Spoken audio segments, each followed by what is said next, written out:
بسم اللہ الرحمن الرحیم نحمدہ ونصلی علی رسولہ الکریم۔ انڈیا میں جو کرونا کی خطرناک صورتحال ہے وہ ساری دنیا اپنی آنکھوں سے دیکھ رہی ہے۔ وہاں سے ویڈیوز آ رہی ہیں، لوگوں کے میسیجز آ رہے ہیں، ہمارے اپنے ریلیٹیوز کے میسیجز آ رہے ہیں واٹس ایپ پہ کہ بہت زیادہ تباہی پھیلی ہوئی ہے۔ اور جو ویڈیوز ہم دیکھ رہے ہیں، سڑکوں پہ لوگ مر رہے ہیں، وینٹیلیٹر کا انتظام نہیں ہے، آکسیجن کا انتظام نہیں ہے، بہت زیادہ حالات خراب ہیں۔ ان حالات میں ہم اپنے انڈیا کے ان مسلمانوں کے اور بلکہ انڈیا کی عوام، چاہے وہ غیر مسلم ہوں، ان کے غم میں، ان کے درد میں، تو اس بارے میں کچھ گزارشات خاص طور پر انڈیا میں رہنے والوں کے لیے کچھ گزارشات پیش کرنی تھیں۔ جو مسلم ہیں، جو قرآن و سنت پہ ایمان رکھتے ہیں، ان کے لیے تو اس میں کوئی کنفیوژن نہیں ہونی چاہیے، لیکن کچھ جو غیر مسلم ہیں انہیں بھی ان وباؤں سے عبرت حاصل کرنی چاہیے۔ جو اس وقت تباہی ہندوستان میں پھیلی ہوئی ہے اور اس بات کا خطرہ موجود ہے کہ کل یہ تباہی پاکستان کی طرف بھی آ سکتی ہے۔ اللہ تعالی ہم سب کو محفوظ رکھے، یا کسی اور ملک میں بھی یہ سب کچھ ہو سکتا ہے۔ تو ہمیں اللہ تعالیٰ کی طرف سے اس میں ہدایات ملتی ہیں۔ وَلَنَبْلُوَنَّكُمْ بِشَيْءٍ مِّنَ الْخَوْفِ وَالْجُوعِ وَنَقْصٍ مِّنَ الْأَمْوَالِ وَالْأَنفُسِ وَالثَّمَرَاتِ وَبَشِّرِ الصَّابِرِينَ۔ قرآن مجید جو اللہ کی کتاب ہے، اس میں اللہ نے اپنا فیصلہ سنایا ہے کہ وَلَنَبْلُوَنَّكُمْ بِشَيْءٍ مِّنَ الْخَوْفِ، ہم تمہیں ضرور آزمائیں گے خوف میں ڈال کر، وَنَقْصٍ مِّنَ الْأَمْوَالِ وَالْأَنفُسِ وَالثَّمَرَاتِ، معاشی نقصان ہم تمہیں دیں گے، تمہاری معیشت ڈاؤن ہوگی، تمہاری پیداوار کا نقصان ہوگا اور تمہاری جانیں ہلاک ہوں گی۔ جانوں کا ہلاک ہونا کیا ہے؟ یہ وباؤں میں اور قدرتی حادثات میں جو انسانی جانیں بہت کثرت سے ہلاک ہوتی ہیں، یہ وہ آزمائشیں جن کا اللہ تعالیٰ اپنی کتاب میں ذکر کرتے ہیں۔ اب ان آزمائشوں میں ہمیں کرنا کیا ہے؟ جیسے یہ بڑی آزمائش ہے کرونا کی صورت میں، جس نے پوری دنیا کو تباہی میں ڈالا ہوا ہے، اور خاص طور پر جو ہمارا پڑوسی ملک ہندوستان جس کرب و اذیت سے اس وقت گزر رہا ہے، تو اس میں کرنا کیا ہے ہمیں؟ اللہ نے قرآن میں ہمیں حکم دیا وَبَشِّرِ الصَّابِرِينَ الَّذِينَ إِذَا أَصَابَتْهُم مُّصِيبَةٌ قَالُوا إِنَّا لِلَّهِ وَإِنَّا إِلَيْهِ رَاجِعُونَ۔ فرمایا اے نبی، آپ صبر کرنے والوں کو خوشخبری سنا دیں۔ اور وہ کیسے صبر کرتے ہیں؟ جب انہیں کوئی مصیبت پہنچتی ہے تو یہ کہتے ہیں اِنَّا لِلَّهِ، جس نے اس کائنات کو بنایا ہے نا، ہم اس کے غلام ہیں، ہم پر ہماری مرضی نہیں چلے گی بلکہ اس کائنات کو بنانے والے کی مرضی چلے گی۔ اگر انسان کی ساری چاہتیں اس دنیا میں پوری ہو جائیں تو پھر انسان خدا بن جائے گا۔ اللہ نے اختیارات اپنے ہاتھ میں رکھے ہیں۔ آج کرونا کی بیماری ہے، کل کچھ اور ہو سکتا ہے، پرسوں کچھ اور ہو سکتا ہے۔ آپ دیکھیں سونامی کے طوفان نے ہزاروں لوگوں کو موت کے گھاٹ اتار دیا تھا، اور پاکستان میں جو ایک زلزلہ آیا تھا بہت بڑا بالاکوٹ میں، اس نے 1-2 دن کے اندر 10,000 لوگوں کو موت کے گھاٹ اتار دیا۔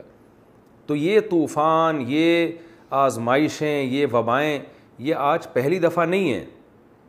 دنیا ہمیشہ سے ان وباؤں میں اور مختلف دور میں مختلف قسم کی آزمائشوں میں گزرتی رہی ہے، اور اس کی وجہ سے قحط بھی آتے رہے ہیں، لوگوں کی جانیں بھی ہلاک ہوتی رہی ہیں، اور یہ بھی جو موجودہ کرونا ہے یہ بھی اسی کی ایک لڑی ہے۔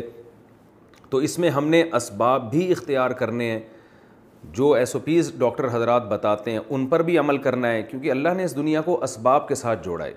ہم دیکھتے ہیں رسول اللہ صلی اللہ علیہ وسلم کی صحیح حدیث ہے کہ ایک کوڑ کا مریض آپ صلی اللہ علیہ وسلم کے پاس بیعت ہونے کے لیے آیا۔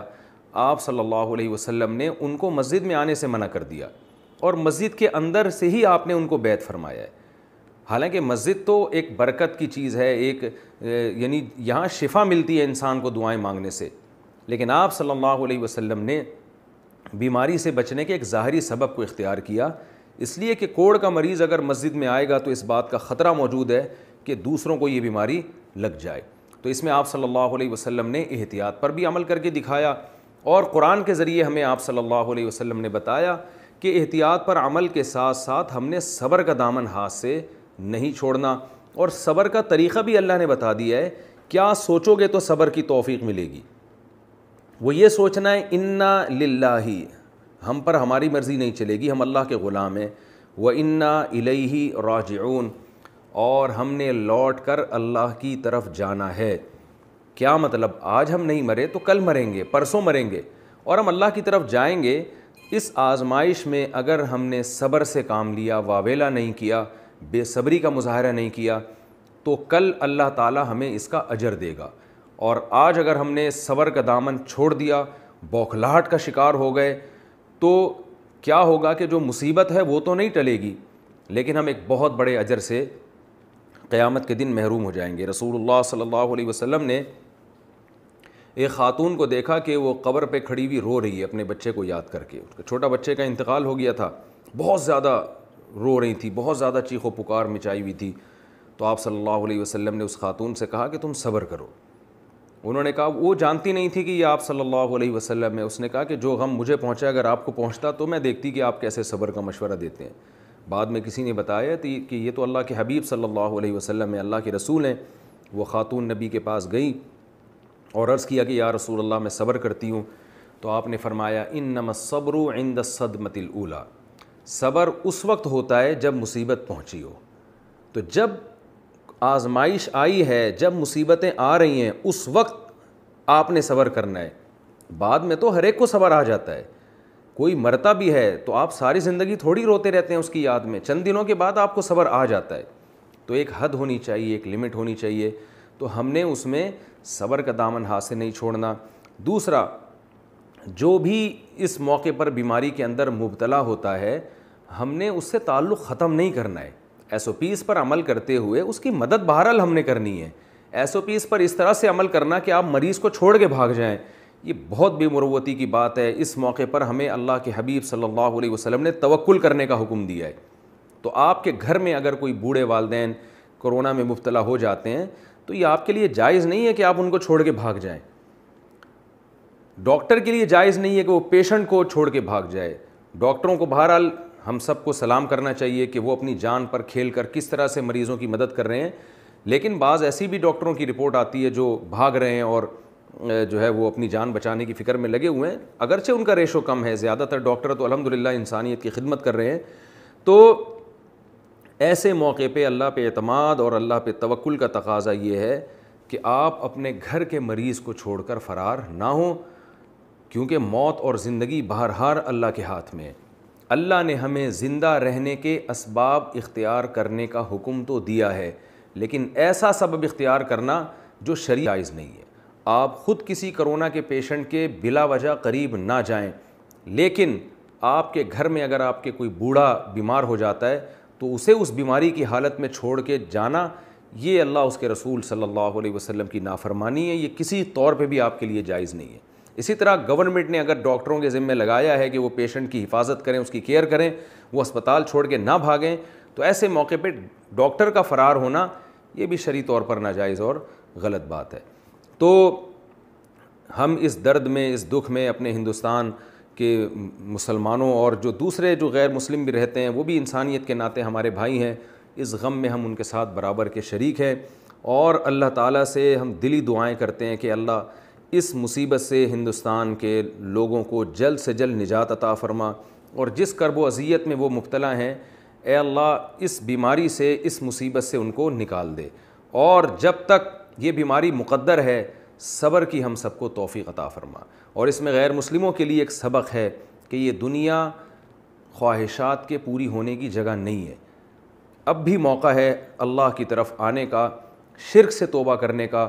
قرآن صاف لفظوں میں کہتا ہے وَإِذَا غَشِيَهُم مَّوْجٌ كَالظُّلَلِ دَعَوُا اللَّهَ مُخْلِصِينَ لَهُ الدِّينَ، کہ جب تمہیں کوئی بڑی مصیبت آتی ہے، طوفان میں گھرتے ہو، تو تم سب اپنے دوسرے خداؤں کو چھوڑ کر اس خدا کو پکارتے ہو جو آسمانوں میں ہے، لیکن جب وہ تمہیں مصیبت سے نجات دے دیتا ہے تو پھر اس خدا کو تم بھول جاتے ہو، اگر وہ چاہتا ہے، بعض دفعہ وہ نجات نہیں بھی دیتا۔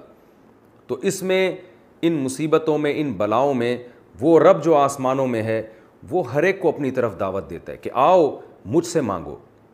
ایسے موقع پہ سب کو اسی اللہ کا تصور آتا ہے دماغ میں۔ ایک ویڈیو بھی ہندوستان سے وائرل ہوئی ہے کہ ایک ہندو فوجی وہ لوگ مسلمانوں سے اپیل کر رہا ہے کہ آپ لوگ دعائیں مانگیں۔ میری دادی مجھے بتایا کرتی تھیں، سہارنپور سے ان کا تعلق تھا، کہ جب بارشیں بند ہو جایا کرتی تھیں تو ہندو بھی آ کے ہم سے ریکویسٹ کرتے تھے کہ آپ لوگ نماز استسقاء پڑھیں۔ یہاں ایک بوڑھے رہا کرتے تھے ہندوستان کے تھے، انہوں نے یہ بات مجھے بتائی کہ ہندو ہم سے کہا کرتے تھے کہ آپ جائیں اور نماز استسقاء پڑھیں اور اللہ سے دعائیں مانگیں، اور میں نے اپنی دادی سے براہ راست سنا کہ بہت دفعہ ایسا ہوا ہے کہ ہم نماز استسقاء میں گئے اور ہم نے اللہ سے رو رو کے دعائیں مانگی اور اسی وقت آسمان سے بارشیں برسنا شروع ہو گئیں۔ تو مسلمانوں کو خاص طور پر چاہیے، ہم تو ایک حقیقی خدا پر ایمان رکھتے ہیں جو بلائیں دے بھی سکتا ہے اور بلائیں ٹال بھی سکتا ہے، تو بہت شدید ضرورت ہے اس بات کی کہ رمضان کی ان مقدس راتوں میں پوری دنیا کے لیے عام طور پر اور خصوصاً ہندوستان کے لیے جو ہمارا پڑوسی ملک ہے اس کے لیے ہم راتوں کو اٹھ کے گڑ گڑائیں، دعائیں مانگیں، اور اس میں صرف مسلمانوں کو شامل نہ کریں بلکہ اللہ سے یہ دعا مانگیں کہ اللہ انسانیت جس کرب و اذیت میں مبتلا ہے تو اس مصیبت سے ہم سب کو نکال دے۔